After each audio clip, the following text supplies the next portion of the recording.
Mungu wetu yeye mwamba, kimbilio taabuni, msaada penye shida, ulio karibu sana. Mchana usiku yule, kimbilio taabuni, hivyo hatutaogopa, kwani yu karibu sana. Now for today's message. First, we recap. Yesterday, we spoke about the marshmallow test. Then, we said that food has to be prepared. Preparation means it will take time. Then we said we should have a heavy breakfast, a heavy lunch, and no dinner or a light dinner. Then we said no snacks between meals. Then I introduced MSG and proceeded to talk about MSG without saying what the initials stand for. I apologize. Monosodium glutamate. MSG is monosodium glutamate. Then we gave the example of KFC. Let's finish the presentation. So what about McDonald's? Yeah? Because we have this mentality that when I stand here and I say KFC, it is KFC literally. I will avoid now KFC. The rest are okay. It is not KFC. It is all of them. So, McDonald's fries, they say, okay, so what happened is there was a lawsuit that they sued McDonald's and said McDonald's should not be called potatoes. They should not be called potato fries because they don't have potatoes. They have been examined in some lab and the quantity of potato was not enough to call them potato fries. So McDonald's responds and says, that's not true. They are potatoes. Then it says, in addition to the different oils, this is in the potato. Why does the potato intrinsically have oil? Are you getting? So it's saying, in addition to the different oils, the list includes several chemicals that perform various functions. This is in the potato chip. They have put chemicals in the potato chip to perform various functions. And this is them writing to say, no, our chips are potatoes. This is the response they're giving. In addition to the different oils, the list includes several chemicals that perform various functions, including ones that add flavor. The ones that add flavor are the family of Akina MSG. Then there are anti-foaming agents that keep the oil from splattering. You see how when you put chips in the oil, it splatters. They have solved that problem. They have put a chemical in the chips so that when it gets into the oil, it doesn't splatter. Do you understand? Then another one is aimed at keeping the potatoes from going gray. You getting?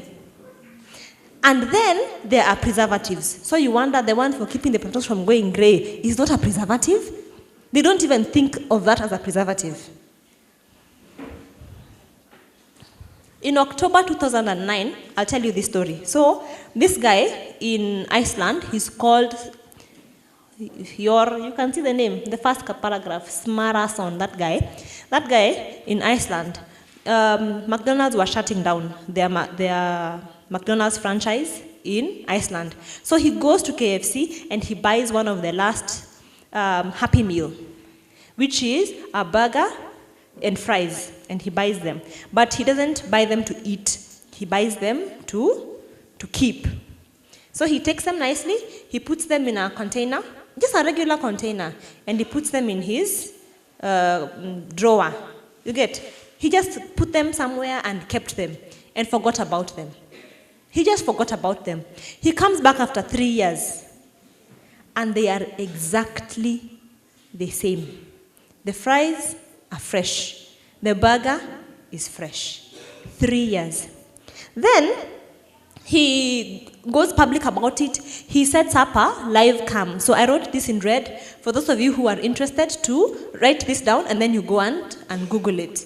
So it's called the last McDonald's cheeseburger sold in Iceland. So you just put that in, the last McDonald's burger, cheeseburger sold, it even had cheese.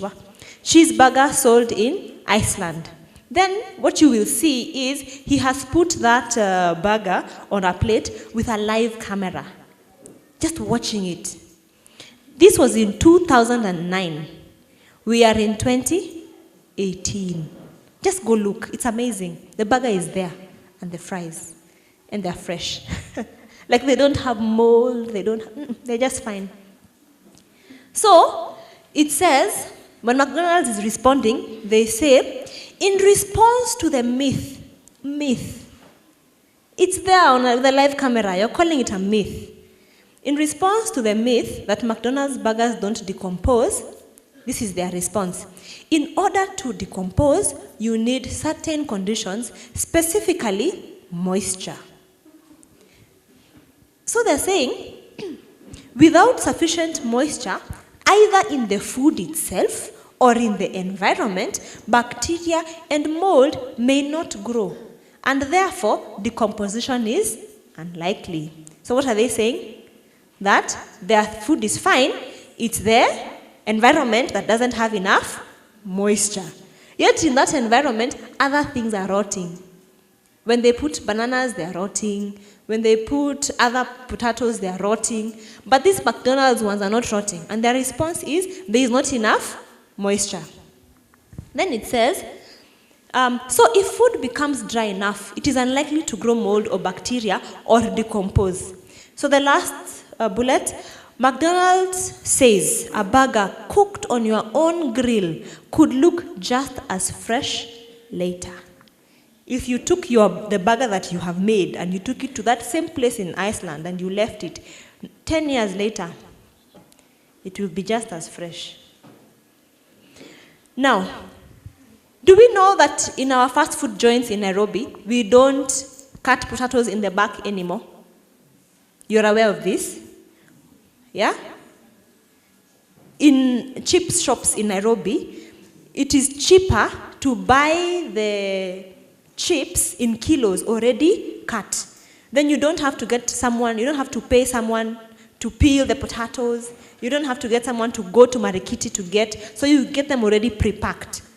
This is not KFC. This is now your regular McFries, your regular chips shops. So, a friend of mine, my neighbor actually, where I live, this is her biashara. That's what she does. She goes into Olkalau and she gets potatoes from the farmers that cheap, and then they cut them up, and then they bring them to Nairobi and they sell them to different chip shops. So I was asking her, that thing, so it means if you don't sell all of them, they'll go bad. She was like, yeah. So I said, okay. So what do you do to make sure they don't go bad? She looked at me. Why are you asking me that? And then I said, no, I was just asking. Are you getting? You know you're a businessman and you deal with wholesale, right? You have taken 20 sacks. You thought you were going to sell all of them. You don't sell all of them. See, they will rot. Are you going to allow them to rot? So what will you do? So I just asked her, so what do you do? Oh, Becky has come. Stand up. Stand up, Becky. Wave. Wave. She gives the best back rides. If your children are giving you problem, find Becky. Yeah, so, I mean, I'm not saying, I haven't gotten literature that says that they use preservatives. I haven't. This is called an anecdotal story. Now, moving aside from that, this food that we think has no consequences, does it have consequences? So, first of all, you have not prepared it from scratch.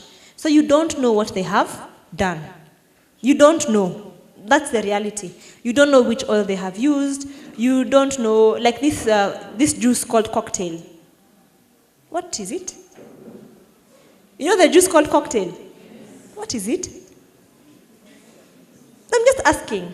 Because you take mango juice, and then you're like, this is mango juice. And the waiter tells you, yes. And then because the waiter has told you, you say, okay, it must be mango juice. But when you tasted it, it doesn't taste like the one in your house. Is this mango juice? I'm not scaring you from juice, okay? I'm just asking us to think about it. Then, what are the perceived benefits of fast food? remember what we said. These foods are not made with health in mind. They are made with profit in mind. So if I need to add a little something to make sure you will come next time, and I'm not killing you, what's the big deal? Then there is the issue of the appearance of ease and the higher class, and it goes back to vanity, especially for our young people, that you only want to go to Nando's and Pizza Inn because it's posh. You know, I went for my date in Java because it's posh. Get what I mean? What does that say? And then it's done for pleasure. Is it for entertainment, or is it as a means of recreation? And these two things are different. I wanted to put here the element of waste. I was sent to a presentation by a friend of mine called Onesimus. The church should invite him actually to handle media. Onesimus says that he has noticed that when he goes out with his children and they have a buffet, his children become wasteful and he doesn't mind. It's like when they eat at home, what do you tell your children? Finish your food. You tell your children, don't serve more than you can finish. Finish your food. Then when you go to a restaurant, suddenly, it's okay. Further, like if it's a buffet, it's fine. You just serve. You serve a lot of something. You sit down, you taste it, and you say, this is not nice. And what do we as parents say? Leave it. Go and serve something else. You know, these things look small, but what are we telling our children? That there are certain circumstances where it is okay to be wasteful. I just want to put that there. Higher. Some there were, it is true, who lightly regarded the instruction. Some who tried weakly and failed. Some who did not take hold of the hand of God to carry them through. You know, many of these things that we are deciding to do, we are thinking about how we are going to do them in our own strength. How we are going to plan and we are going to do them. We are not doing them leaning on God. We are not doing them trusting that God will help us. Like now when you reach home and you want to take that phone, since of course all of you are putting your phones in the fruit basket, and you want to take that phone, do you say, acha niwache, and you pat yourself on the back, or do you actually stop and pray, and bring God into your decision? Because the arm of flesh will fail you, and that arm of flesh includes yourself. You understand? You yourself, self-dependence, you will surely fail. You just have to depend on God.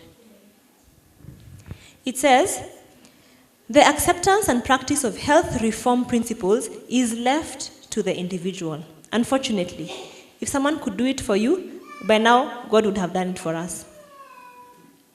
The acceptance and practice of health reform principles is left to the individual. Those who adopt it intelligently and with determination not only reap benefits, but shower benefits upon others.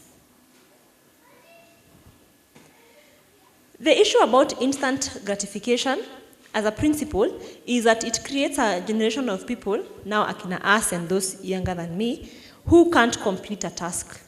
I'm telling you, we get bored. I don't know if you have children like that. Bored or scatterbrained. Do this. You start to do it, you've stopped. But I told you to do this. Oh, I'm doing it. Scatterbrained. You cannot complete a task. We now like shortcuts. Why should I wait? I can always do it faster. Why should I wait? Even in business, spiritually, which is where the damage is the worst, we don't have patience and we don't have perseverance. We don't have the power to stick. We have not practiced it, so we don't have it. We don't have this thing called long suffering, and we don't run with a goal in mind. We no longer think of things, what will be the eventual, no. We just want to see what can I do now, And then we hope miraculously they will lead eventually to the bigger picture. The thing about habits is that they form character. You know this thing. Habits form character, blah, blah, blah. The thing is, smaller habits, when repeated, they pass principles to other areas of your life. So I might be saying fast food as instant gratification, and you imagine it is only in the food. No, it goes to all the other areas of your life. They become principles by which we live. We must teach our children, the last bullet, in fact, we must train them to pass the marshmallow test. Remember the marshmallow test? We must train them to pass. We must teach them to delay gratification. Your child tells you, I want to eat and I want to eat now. You tell them, wait. Wait. If the food is not ready, wait. You're not going to rush me. Wait. Be patient. Wait. But mommy, I'm hungry. I know. Wait. You have already waited 1 hour. 10 more minutes, you can wait. You understand? We must teach. It has to be deliberate. We must train our children to pass the marshmallow test. Back to our issue of how do we handle living in a fast food world, we must prepare. This is now to ladies and all you young people who have not settled down to have ladies to do this for you. Preparation. Proverbs 6:6. It says, consider the ant. What does the ant do? He works in summer because he knows winter is coming. We must prepare. We have to be organized. If we want to avoid eating out, you have to be organized. Otherwise, you'll very easily find yourself falling back to your old habits. We need to take advantage of technology. And I'm scared because of the questions that normally come from this. But we need to take advantage of technology. If you have a gas cooker and you have a jiko and you're tired, that is the day to use your gas cooker. Because if you don't then use the gas cooker because gas itaisha, you're going to go out and buy fries. So take advantage of technology. Embrace different cooking styles. Not everything has to be cooked starting with onions and tomatoes. You understand? Not everything. Diversify. Change your palate. Enjoy other things. Because when you become vegetarian, it feels like every day you're just eating rice and beans. So if you don't find a way to, so true, if you don't find a way to diversify your palate and introduce other things, you will be bored, you will hate eating, you will lose weight, and then you will give up. Be the Proverbs 31 woman. Anyway, so Proverbs 31:15 says that she has many helps. The verse actually says she gets up before dawn to prepare breakfast for her household and plan the day's work for her servant girls, with an S, plural. She has help. And for us, the number one help is your children. Bring your children into this. Let them be involved. I've put here, okay, it's coming ahead. Read, okay, let me just go back. We have to raise children. You know, mine are small, so I can talk because I don't know. You know that phenomenon? Before you had children, everybody's child was a brat. And now you can't understand how yours is a brat. You had all the answers. So let me talk now before mine become teenagers. We have to have children who are responsible. Children who can help us. There's a West African saying that says children are the parents' hands. Children are the parents' hands. So you have to raise children who will be your hands. So let's not be quick to baby our children and have them done, have people do everything for them. We have to read, we have to add to our faith knowledge. We have to do recipes, read. I don't know how many of you can have a sandwich for supper and sleep. But if you knew how to prepare sandwiches, odds are then you would make a sandwich that you can eat for supper and sleep.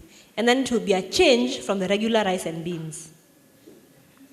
And then experiment. My husband suffers on this one. We experiment, and then now he has to eat. And it didn't go so well, but we can't throw it away. So we all suffer there. But experiment, it's well worth it. After every 10 disasters, one will be very nice, and you will add it to your menu. So guys have been asking me, so now we have all this time, what are we supposed to do? So I put just a few ideas. Fix things around the house, work on a project, do a little garden, prepare the food together, not the house help. You and your child prepare the food together. Make things, like my kids are very small, so they like to help me make patties for burgers with like njahe. Then they put their hands inside and they mix and they feel like they've had a wonderful afternoon. That time they've just slowed me down. I could have made those patties in 10 minutes. This is an hour later. Experiment. Prepare snacks in advance. Am I telling you anything new? No. The point is, be prepared. If you want to avoid junking, if you want to avoid eating out, be prepared.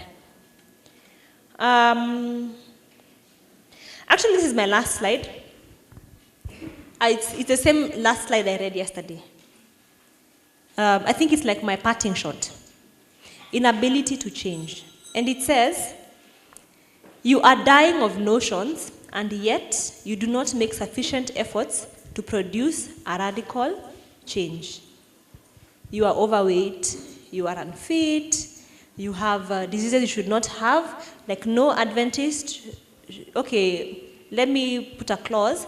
There is genetic predisposition, I don't dispute, but a vast majority of us, no Adventist should be hypertensive, no Adventist should be diabetic, no Adventist should have arthritis. You know what I mean? No Adventist should be obese. You know, some of these things, because we have the knowledge, it's just that we don't practice. We are dying of notions, and yet you do not make sufficient efforts to produce a radical change. God would have you live. And if you go down, it will be yourself alone that will be at fault.